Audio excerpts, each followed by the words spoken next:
আসসালামু আলাইকুম। শীতের সিজনে কে কে আমার মতো পাতাকপি আর গরুর মাংস দিয়ে ভাজি খেতে পছন্দ করবেন অবশ্যই কমেন্ট করে জানাবেন। হ্যাঁ, আজকে শীতের শুরুতেই আমরা পাতাকপি আর গরুর মাংস দিয়ে মানে একটা ভাজি করেছিলাম। এই রান্নাটা আমার খুবই পছন্দের, এমনকি আমার না আমাদের ফ্যামিলির সবারই খুবই পছন্দ করে এই রান্নাটা।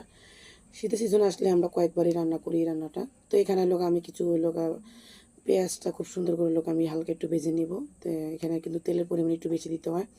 তো পেঁয়াজটা ভাজা হইলে এখানে আমি দিয়ে দেবো কিছু মশলা, যেহেতু গরুর মাংস, এখানে পেঁয়াজ দিয়ে দিছে আমি তেজপাতা, দারচিনি, এলাচ দিয়ে খুব সুন্দর করে আর একটু ভেজে নিচ্ছি। তেলের ভিতরে আমি দিচ্ছি আদা বাটা, রসুন বাটা, আর পরিমাণ অনুযায়ী লবণ দিয়ে হালকা একটু ভাজা করে এখানে আমি দিয়ে দিচ্ছি পরিমাণ অনুযায়ী পানি। অল্প একটু পানি দিয়ে এখানে আমি শুকনো যে মশলাটা ওইটাও দিয়ে দেবো।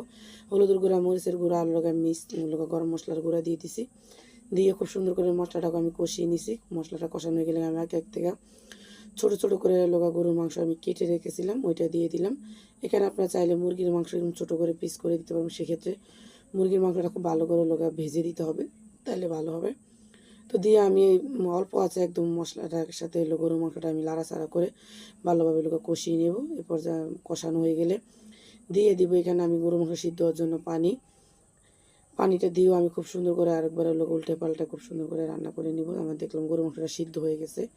তো এরপর আমি আগে থেকে একটা পাতাকপি খুব সুন্দর করে কেটে আমি ধুয়ে নিছি, যেহেতু ভাজি করবো তো সেই অনুযায়ী আমি চিকন করে কাটছি। তো কেটে আমি পাতাকপিটা দিয়ে দেবো, দিয়ে খুব সুন্দর করে মশলার সাথে পাতাকপিটাও মিশিয়ে নেব।